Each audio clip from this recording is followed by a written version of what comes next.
What's good, NBA family, and welcome back to another video. Be sure to subscribe if you love hoops, and let's get into today's video, man. So over the offseason, we had a lot of moves go down. We had big moves like Dame to the Bucks, or we even had smaller moves like Dylan Brooks to the Rockets.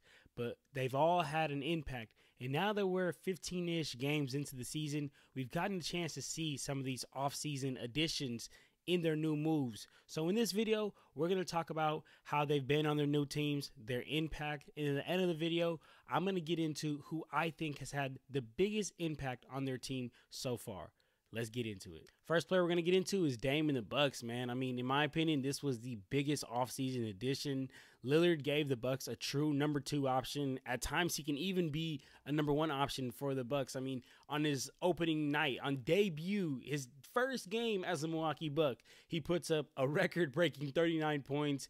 And then on the Raptors, he puts up 37 and 13. Against the Pistons, he puts up 34. He's had multiple 30-point games as a Milwaukee Buck, and he's proven that he can be a 2 option to Giannis, or at night when Giannis doesn't show up or Giannis is injured, he can be that number 1 option. He's a 10 times better version of Chris Middleton. Also, Dame going to the Bucks also extends the Bucks championship window, right? And it just keeps Giannis happy for longer. So we know that when Giannis and the Bucks lost to the Heat in this like 1-8, yeah, I believe it was a 1-8 playoff seeding loss, which is like damn near like only the 3rd time it's happened in NBA history. I know Giannis wasn't happy.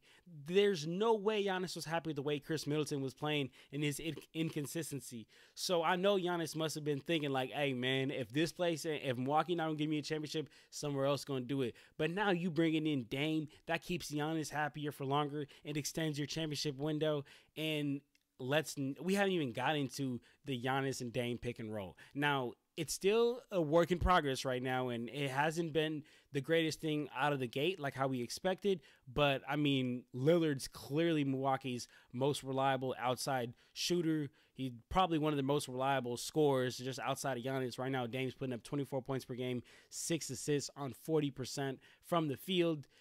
In my opinion, this was a great move and one of my favorite moves in the offseason. Let's get into the next player that we have, and that's Kristaps Porzingis and the Boston Celtics, man. Biggest thing of all, he's healthy. He's healthy. He hasn't missed a single game yet with injury. And by the way, this is November 22nd, so if he misses a game after this, you can't get on me for it because he has not missed a single game yet. Therefore, he's negated our biggest worry, because our biggest worry has been, can he stay on the court? Because we know what he can do when he's on the court, but can he stay on the court?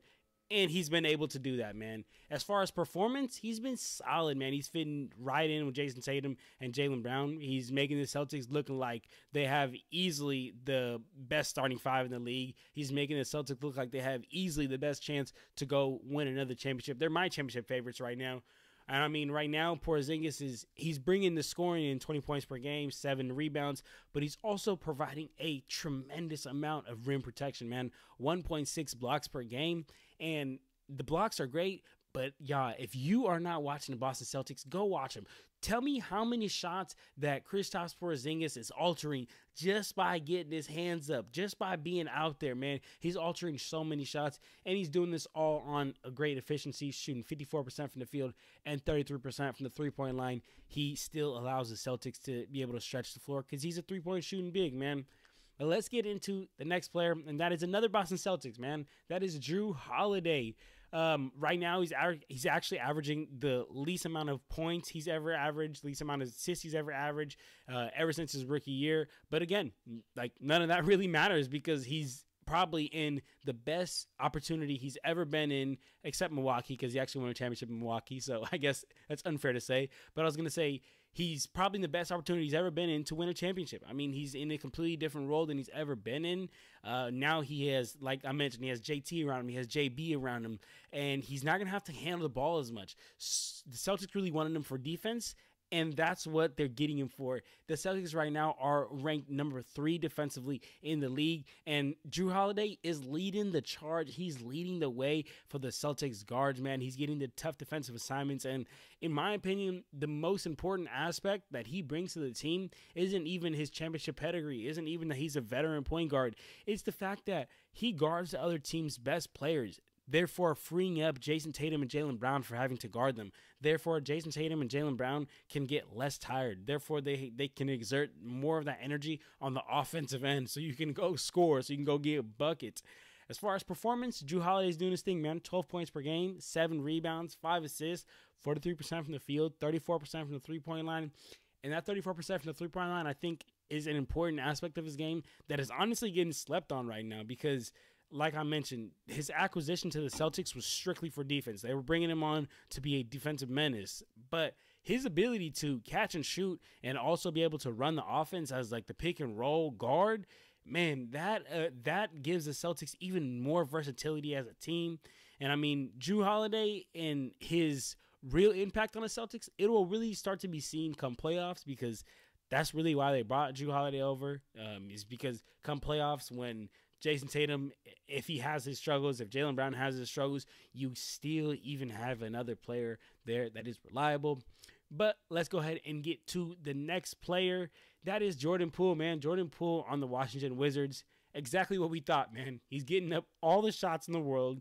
Currently, right now, shooting 39% from the field, which is actually a lot better than what I thought. I'll be honest. I thought he was going to be shooting like 30% from the field.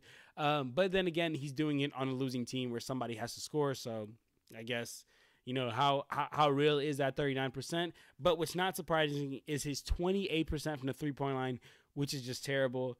Numbers-wise, he's averaging 16 points per game, 3 assists, 2 rebounds, 1 steal. He's been extremely streaky. He'll have like a 130-point game. Then he'll have like an 8-point game the next game. Right now, he leads the Wizards in turnovers with 2.5, which is almost as many assists as he's throwing, which is terrible for an NBA point guard. So as far as like impact, I mean, I don't know what positive impact Jordan Poole has had on this team, but did we expect a positive impact first year? I know I didn't. But let's go ahead and get to the next player. Next player is Marcus Smart in the Memphis Grizzlies, man. I'm going to be honest, man. I look, just feel bad for Marcus Smart. I mean, he wasn't put in a good position to begin with. Like, he was told to hold down the guard position until Ja Morant returns. But that's not the player that he is. He isn't I'm going to run the team type of point guard. He is more of a 1A or a 2 point guard where he's gonna kind of back up your point guard. He's more there to be a supplementary type player, right? Which is why I think Marcus Smart's real value isn't gonna be shown until next month when Ja Morant returns, because when Ja returns and Ja gets to be more on ball, when Ja gets to have those point guard responsibilities given back to him, Marcus Smart, he won't have to be bringing the ball up court. He won't have to have number one point guard responsibilities. He'll be able to go back to being that, second or third guard, to where now all he's doing is focusing on defense and being that guard, that specialized guard that he's been throughout his whole career, man. And also another reason why I feel bad for him is because the Grizzlies and Marcus Smart have not been able to stay healthy. I have not seen a team that's been more injury prone than the Grizzlies so far this season, man. So feel bad for Marcus Smart, but let's go ahead and keep it pushing and get to the next player here. That's Chris Paul and the Golden State Warriors. So far, very fruitful. Like, very fruitful. Like, I ain't gonna lie, y'all. I was a hater. I was someone who did not think it was gonna work, and it has worked so well. But I mean so well. I mean, the man has the best assist to turnover ratio in the NBA right now. He's had 1 turnover. That's right, 1 turnover for the last 127 minutes played. Again, this is Wednesday, November 22nd, so if he has a turnover after this, you can't get on me for it. But like I said, 1 turnover in the last 127 minutes played. He has transitioned so well from the role of like being the starter, being the guy that the offense goes through, to being now, I mean, at times he's a bench player, at times he's a starter. He's able to do so many things. Like with the second unit, Chris Paul is able to elevate the game of Jonathan Kuminga, Moses Moody, and help these young players and put them in the right position to score and be that leader on the court. But he's also able to be on the court late game with the starters. He allows Curry to play more off ball, which is just incredibly dangerous. Like, I remember when Chris Paul first came to the Warriors, I was saying like, why would you take Curry off ball? Why would you take Curry off ball? why would you take Curry off the ball? Because, I mean, you need the ball in his hands. But, man, nobody wants to see Stephen Curry running off these screens. Nobody wants to chase him. Nobody wants to chase him. He does not stop running. He's got to be one of the best players in shape in the NBA. Nobody wants to chase him off ball. And if you have Chris Paul just waiting to feed him these dimes, you got Kurt. Instead of Klay Thompson, instead of washed-ass Klay Thompson running off these screens, you actually have Stephen Curry, who's not washed, running off these screens. Man, the league don't want it, man. And then the last player that we have here is actually Dillon Brooks, man. Dillon Brooks in the Houston Rockets. The league's like lightning rod. The league's been hating on my boy Dillon Brooks, but he's been doing his thing, man. 13 points per game, 4 rebounds, 53% from the field, and 53% from the three-point line, and 50% from the field. And he's been a pest on defense, which is typical of him.